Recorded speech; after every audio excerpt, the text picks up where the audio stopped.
Oh, that's good tea.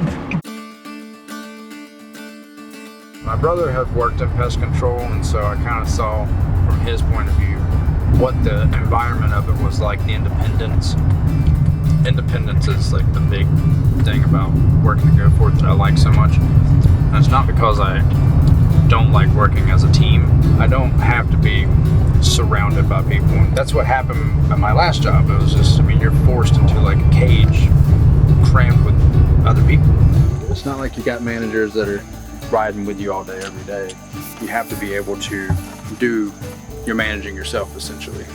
And you have to manage yourself well.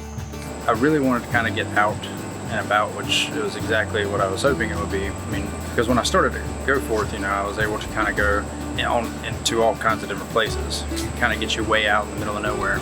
I've been out where we're doing jobs, you know, the side of a mountain, or out in the middle of the woods kind of thing. And then you run across an animal. I've had a deer get spooked right in front of me without me knowing it was there. My biggest fear is like running into a bear and being eaten alive. That's a fear. But this is another good use for this right here, is a good weapon. If you didn't know me, you might be surprised to know that I play drums, and I've been playing for over a decade. I went to Thomasville Church of the Nazarene and played with a good group of guys there, and that's where I really learned a lot about playing drums. But I've always enjoyed making beats and rhythms, even without a drum set in front of me.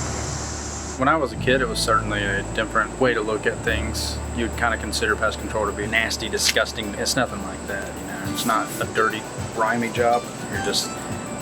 You're making people's lives a bit easier, not having to deal with the kind of bugs they were dealing with.